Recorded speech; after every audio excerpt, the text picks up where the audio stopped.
trying to force her on the fan base. We decide if she deserves support once we see the offense and how Cece is being used. Not parked in a corner getting iced out again. Stop trying to manufacture approval through nonstop propaganda videos and put that energy into the product and on the court. Nobody saw this coming. Not after the sold-out arenas, not after the record-breaking television ratings, and definitely not after Caitlin Clark became the single biggest reason women's basketball exploded into the mainstream faster than anyone thought possible. But somehow, just months after becoming the hottest ticket in sports, the Indiana Fever are suddenly facing something far more dangerous than a losing streak. They are facing their own fan base, and a backlash is getting louder by the day. What makes this situation so shocking is the contradiction at the center of it all. Everywhere Caitlin Clark goes, buildings sell out instantly. Opposing teams are moving games into NBA arenas just to fit the crowds. Fans are paying insane resale prices just for a chance to watch her play live. The demand surrounding Clark has become almost impossible to compare to anything the WNBA has ever experienced before. But now, reports and fan discussions online are raising serious questions about why the excitement inside Indiana suddenly feels different. Because for the first time since Clark entered the league, Fever fans are no longer just celebrating the future, they are openly questioning the people controlling it. Over the past few weeks, frustration has been building across social media, podcasts, fan forums, and comment sections. Not because the Fever are losing games, not because Clark stopped performing, but because a growing number of fans believe the organization is slowly drifting away from the exact style that made this team must-watch television in the first place. And once those concerns started spreading online, everything began spiraling fast. Now the conversations are getting brutal. Fans are accusing the front office of overthinking the offense. Others believe the coaching staff is trying to reshape Clark into a completely different player, instead of unleashing the generational talent that made her a global phenomenon. Some supporters have even started speculating that the organization is more focused on controlling the narrative than fixing the actual basketball problems. Fair or unfair, that perception is spreading quickly, and the Fever suddenly look like a franchise fighting a public relations battle before the season has even fully begun. But what really sent this situation into another level was something that should have been harmless. A simple practice video, a routine social media post, the kind of content teams release every day without anybody thinking twice about it. Except this time, the reaction completely exploded. Instead of calming fans down, it triggered a full-scale online revolt. The comment sections turned into chaos almost instantly. Supporters who once defended the organization started openly questioning the coaching staff. Others demanded answers about why Caitlin Clark's role in the offense. And some longtime fans began warning that the Fever were dangerously close to wasting the momentum that turned them into the center of the sports world. And the scariest part for Indiana? This is no longer just internet drama, because now some fans are starting to send a message with the one thing every franchise notices immediately: their wallets.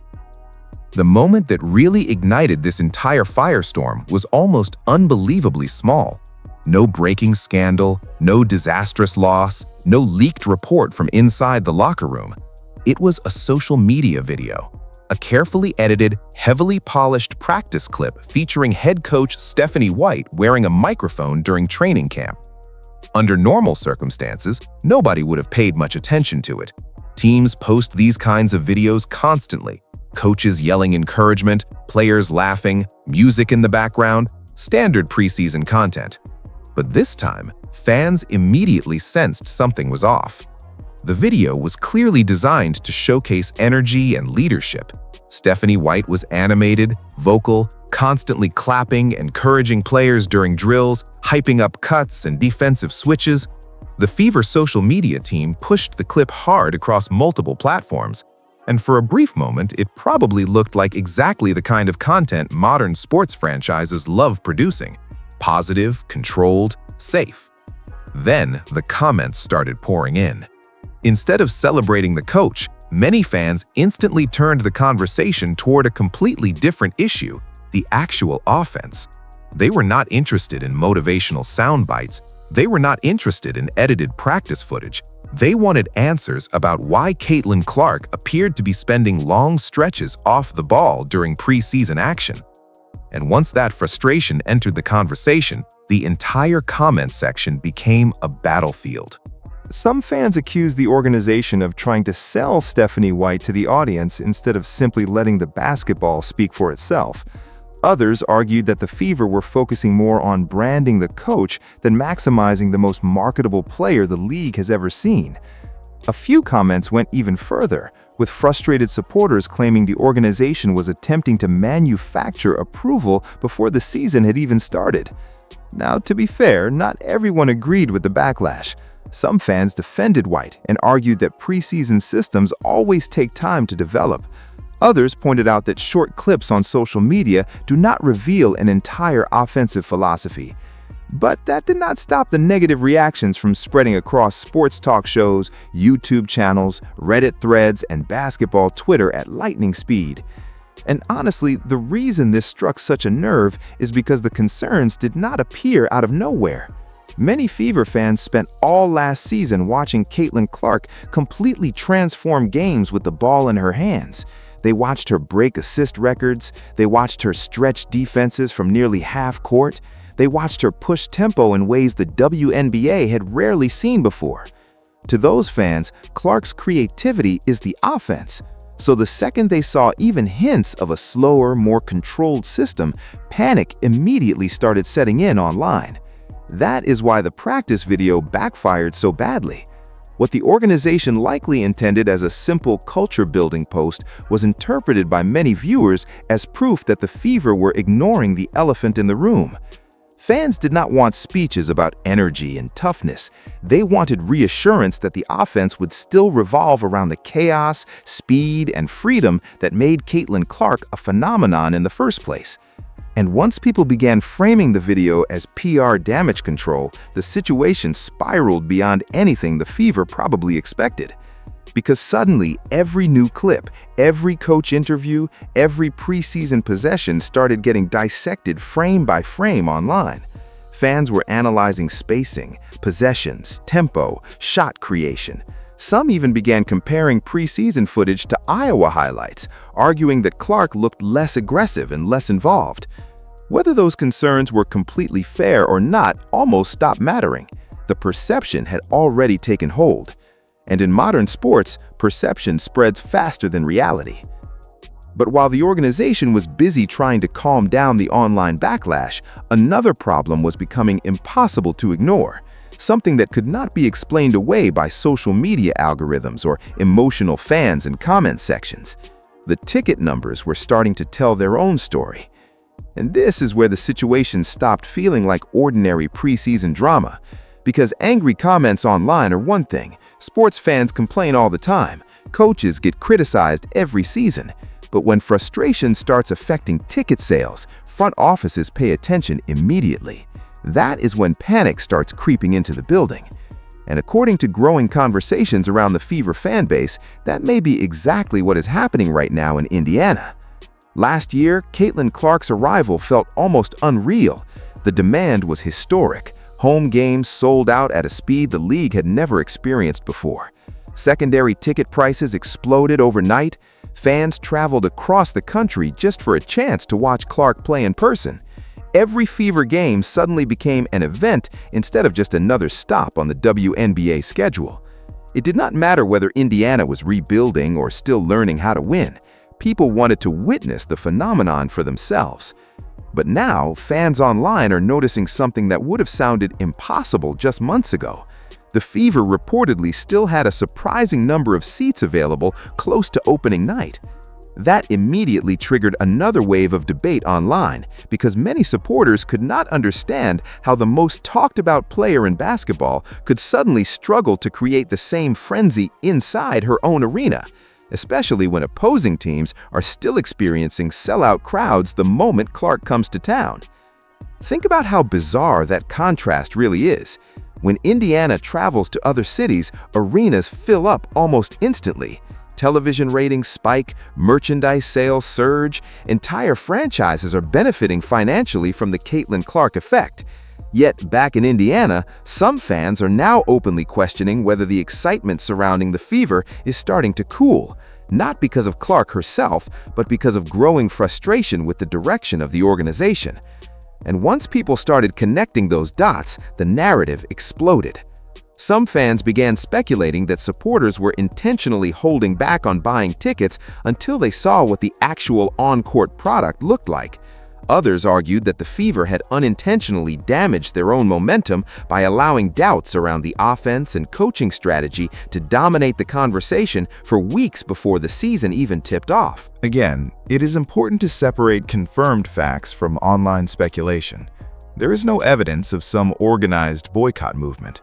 But what cannot be ignored is the growing perception among fans that something feels different this year. The energy feels more tense, more cautious, less celebratory than many expected after the massive attention the team received last season. And perception matters, especially in professional sports where excitement drives everything. What made this even worse for the Fever is that clips began circulating online showing players encouraging fans to come out and support the home opener. Under normal circumstances, that would be completely harmless promotional content. Teams market games constantly, but because tensions were already high, some fans interpreted those posts as signs the organization was genuinely worried about attendance. Fair or not, the optics became brutal. Suddenly, every remaining seat turned into another talking point. Every discounted ticket sparked another argument online. And critics of the organization began framing the situation as proof that fans were losing trust in the people running the franchise. That is a dangerous place to be when you have the most famous player women's basketball has seen in decades. Because Caitlin Clark was supposed to eliminate these kinds of concerns entirely. Her presence alone was expected to guarantee packed arenas, non-stop excitement, and overwhelming momentum. Instead, the Fever somehow found themselves in the middle of a growing controversy before the real season had even begun. And the more fans argued about ticket sales, the more another uncomfortable question started resurfacing everywhere online.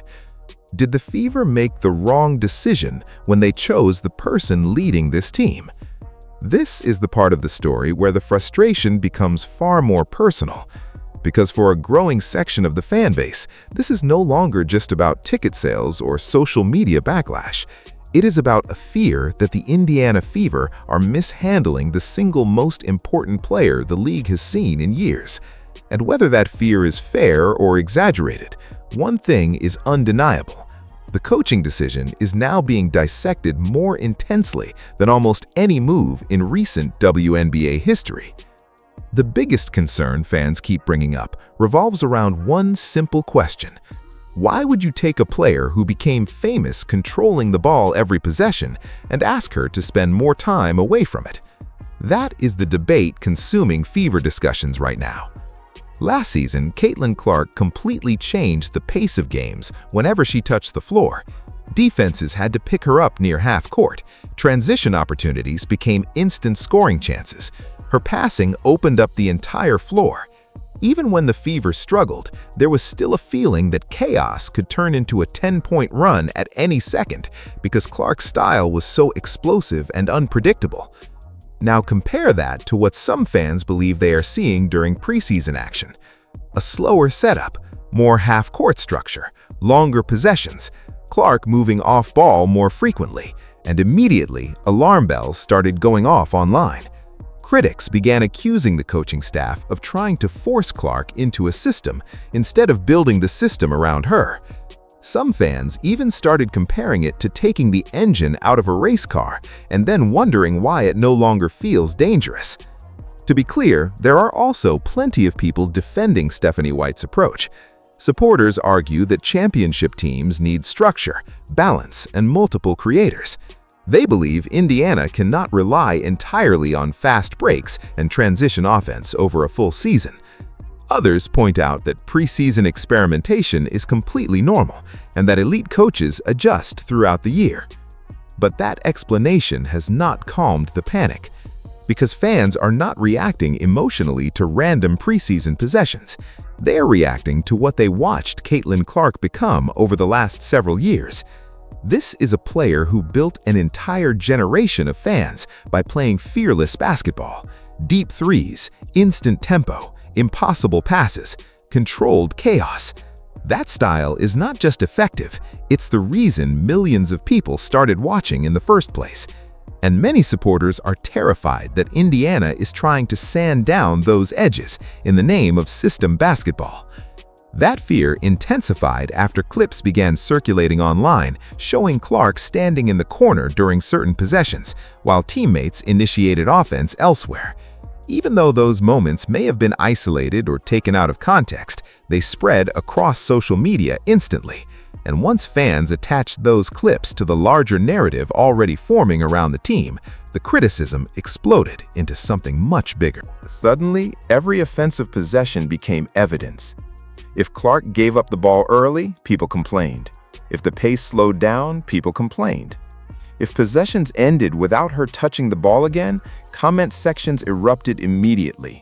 The Fever were no longer just being evaluated like a normal basketball team. They were being judged through the lens of one massive expectation: maximize Caitlin Clark at all costs. And honestly, that pressure may be almost impossible for any coach to fully escape, because this is not a normal franchise anymore. The Fever are carrying the weight of unprecedented attention, unprecedented expectations, and unprecedented media coverage. Every coaching adjustment becomes national conversation material. Every lineup decision turns into debate television. Every offensive experiment gets freeze-framed and analyzed online within minutes. That level of scrutiny changes everything. And now some fans are starting to wonder whether Indiana underestimated how difficult it would be to manage the biggest star the sport has produced in decades. But what really pushed this debate into overdrive was the realization that another coaching option had been sitting there the entire time. One many fans still believe would have fit perfectly beside Clark. And this is where the conversation around the Fever became even more complicated. Because once fans started questioning the current system, they immediately began looking backward at the decision that shaped all of it: the coaching hire itself. For weeks now, one name keeps resurfacing over and over again in basketball discussions surrounding Indiana: Sandy Brondello. The moment frustration around Stephanie White started building online, fans instantly began asking the same question: why didn't Indiana go after a coach with championship experience handling superstar talent at the absolute highest level? And suddenly, Brondello's resume started looking almost impossible to ignore. Here is a coach who has already managed enormous personalities under relentless media pressure. In New York, she dealt with a roster filled with elite stars, massive expectations, and non-stop national attention. Sabrina Ionescu, Breanna Stewart, Jonquel Jones. Every single night came with pressure to win immediately, and somehow Brondello kept that group focused enough to compete for championships while balancing egos, roles, and public scrutiny all at once. That matters because many Fever fans believe Indiana is now facing a very similar challenge with Caitlin Clark. Not necessarily because the roster is identical, but because the attention surrounding Clark changes the entire environment around the franchise. Suddenly, every game becomes a national event. Every quote becomes a headline. Every coaching decision becomes debate fuel. And some supporters are starting to wonder if the Fever underestimated how valuable championship-level experience would be in handling that kind of spotlight. What makes the Brondello discussions even louder is the fact that she has publicly praised Clark's style of play before. Fans constantly point to comments where she appeared to genuinely appreciate Clark's creativity, pace, and deep-range confidence. Fair or unfair, many supporters interpreted that as proof she would have embraced Clark's natural style instead of trying to reshape it. And once that narrative started spreading online, it took on a life of its own. Suddenly, fans were imagining an alternate reality where Clark operated in a free-flowing offense built entirely around tempo and spacing. They pictured a coach encouraging her aggression instead of slowing the game down. Whether realistic or not, the idea became incredibly powerful because it tapped directly into the biggest fear inside the fan base, that Indiana might accidentally suppress the very thing that made Clark revolutionary. Now, to be fair, hindsight always changes conversations in sports. There is no guarantee Sandy Brondello would have magically solved every issue. There is also no proof Stephanie White's system will fail once the real season begins. Coaches deserve time to implement their vision, and preseason reactions can easily become exaggerated online. Even some Fever supporters have argued that the criticism has become way too emotional far too early. But emotions are exactly what make this situation so volatile. Because this fan base is deeply invested in Caitlin Clark succeeding immediately. Not eventually, not 2 years from now, right now. And every decision the organization makes is being measured against that urgency. That is why the coaching debate has become so intense. For many fans, Stephanie White is no longer just a coach trying to build a contender. She has unintentionally become the symbol of a larger fear. The fear that Indiana may not fully understand the once-in-a-generation opportunity sitting directly in front of them. And the pressure only keeps growing. Every preseason clip, every interview, every rotation decision, fans are analyzing all of it through one question. Is this helping Caitlin Clark become even more dangerous, or is it holding her back? Because if the Fever struggle early, these comparisons are going to get even louder.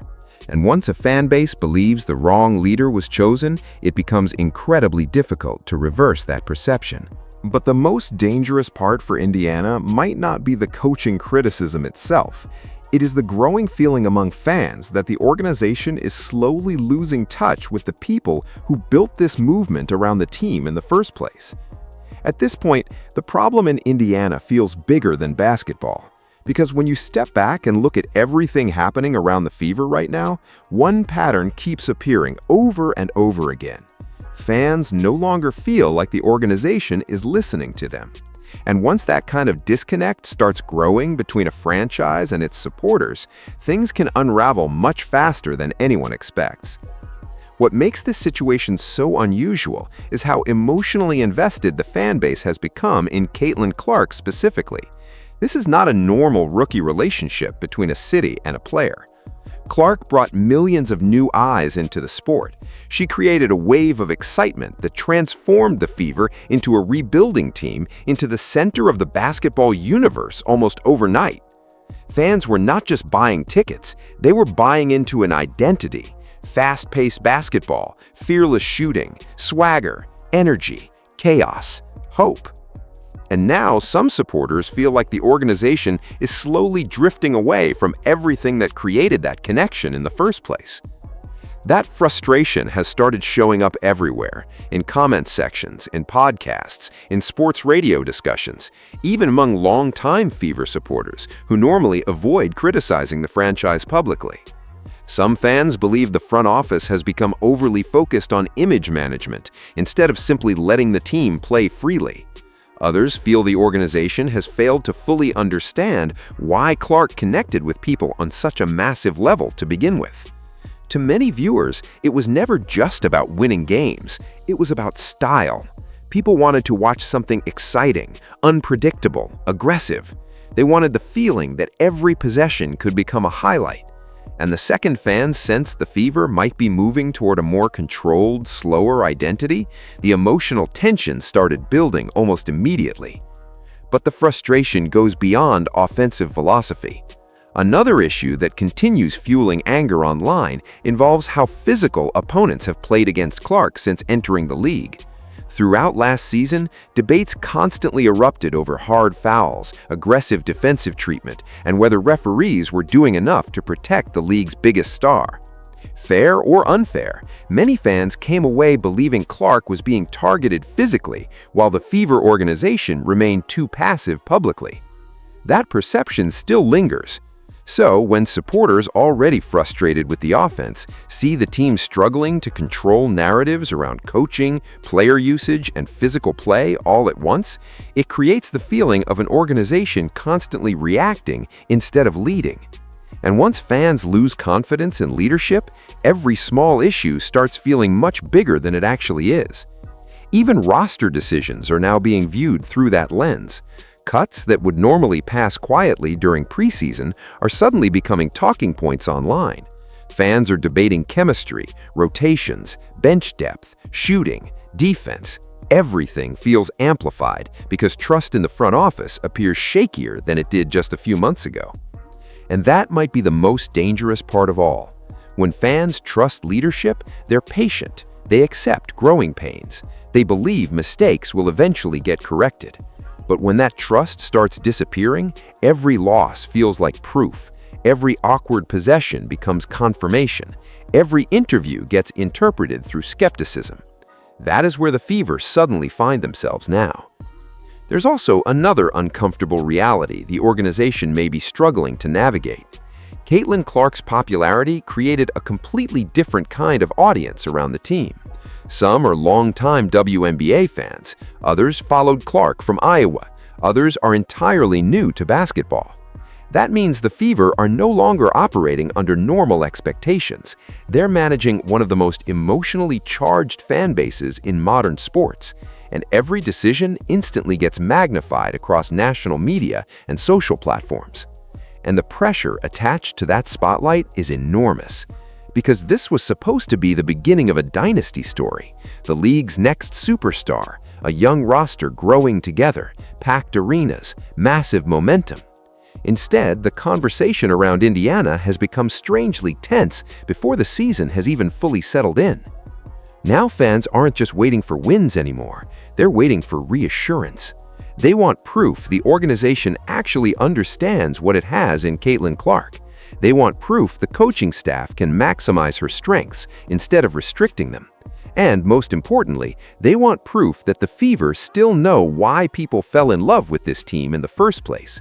Because if opening night starts badly, all of this frustration could explode into something far more difficult to control.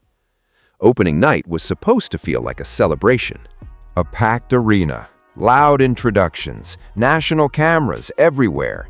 Caitlin Clark stepping onto the floor with the entire basketball world watching once again. This was supposed to be the moment where all the noise disappeared and the Indiana Fever reminded everyone why they became the most talked about team in sports. Instead, opening night now feels more like an exam. Because after weeks of online arguments, criticism, speculation, and growing fan frustration, every single possession is about to be judged under a microscope. Not just by analysts, not just by reporters, but by millions of fans already emotionally invested in proving whether this organization truly knows what it is doing. And that changes everything. Normally, teams get time to figure things out early in the season. New systems take time, rotations evolve, chemistry develops slowly. But Indiana no longer has the luxury of patience because the expectations surrounding Caitlin Clark completely shattered the normal timeline for a rebuilding franchise. Now every game feels urgent. That is why this opener carries so much pressure for Stephanie White and the front office. If the Fever come out flying up the court, pushing pace, creating easy transition looks, and letting Clark control the rhythm, much of the panic online could disappear almost instantly. Fans want a reason to believe again. They are practically begging for reassurance that the organization understands what made this team special. But if the opposite happens, if the offense looks slow, if possessions become stagnant, if Clark spends long stretches watching from the wing while the pace grinds down into half-court basketball, the backlash online could explode within minutes, and everyone inside the organization knows it. Because the criticism surrounding Indiana right now is not normal preseason criticism. It is emotional, personal. Fans are not just evaluating wins and losses anymore. They are evaluating identity. They want to see whether the Fever embrace the chaos and creativity that turned Clark into a superstar, or whether they continue leaning into a system many supporters already distrust. That is an incredibly difficult environment for a coach to operate in, especially because social media now reacts in real time. One awkward possession can become viral criticism within seconds. One clip of Clark standing off ball too long could dominate basketball conversations for days. One frustrating offensive quarter could completely reignite the narrative that the Fever are misusing the most exciting player in the league. And if Indiana starts slowly this season, the pressure is only going to intensify. Fans have already started throwing around hypothetical records online. 7 wins and 8 losses, mediocre starts, offensive inconsistency. Fair or unfair, supporters are already imagining worst-case scenarios before the season even fully begins. That is how tense the atmosphere around this team has become. But what makes the situation even more dangerous is that the Fever are no longer just another WNBA franchise dealing with criticism. They have become one of the most heavily covered teams in all of sports. Debate shows are talking about them. Former NBA players are discussing them. National media outlets are following every move. The spotlight surrounding Clark has become so massive that even small organizational issues now generate national headlines. That kind of pressure can either build a powerhouse or completely overwhelm a franchise. And right now, nobody truly knows which direction Indiana is heading. Because underneath all the arguments about systems, ticket sales, and coaching philosophies sits one terrifying reality for the Fever organization. Fans are starting to lose patience much earlier than expected. The honeymoon phase is ending fast. Expectations are no longer theoretical. Supporters want results immediately. Not promises, not PR campaigns, not carefully edited practice clips. Results. That is why opening night suddenly feels less like the start of a season and more like the beginning of a referendum on the entire direction of the franchise. If the Fever look dominant, much of this tension disappears overnight. But if they stumble under the spotlight, the criticism surrounding this team could become impossible to contain. And honestly, the scariest part for Indiana might be this. The people losing faith are not casual viewers. They are the exact fans who helped this franchise into the center of the basketball world. What makes this entire situation so fascinating is that the Indiana Fever are not dealing with a talent problem. They are not lacking attention. They are not struggling to make people care. In fact, the exact opposite is true. Few teams in modern sports have ever received this much excitement, this much media coverage, and this much emotional investment in such a short amount of time. That is why the tension surrounding this franchise feels so strange. The Fever somehow managed to land the biggest star women's basketball has seen in decades. Caitlin Clark transformed the visibility of the league almost overnight. Ratings exploded, arenas filled up, national conversations shifted. Millions of new fans entered the sport because they believed they were witnessing the beginning of something historic. But now, the organization faces a challenge nobody expected this quickly: keeping those fans believing. Because once supporters start feeling disconnected from the vision of the team, everything changes. Every coaching decision becomes controversial. Every offensive possession becomes a debate. Every social media post gets analyzed for hidden meaning. And right now, that pressure is hanging over the Fever before the season has even fully settled in. To be clear, none of this means Indiana is doomed. The Fever still have enormous talent. They still have one of the brightest young cores in basketball, and it is entirely possible that once games begin, many of these fears disappear completely. Winning solves almost everything in sports. If the offense clicks, if Clark looks free and aggressive, if the team starts stacking victories, this entire narrative could flip in a matter of weeks. But that is exactly what makes opening night feel so important. Because fans are no longer just waiting to see whether Indiana wins games. They're waiting to see whether the organization truly understands what made this team special in the first place. They want to feel that same electricity again, the speed, the swagger, the unpredictability, the feeling that every possession could become a moment people talk about for days.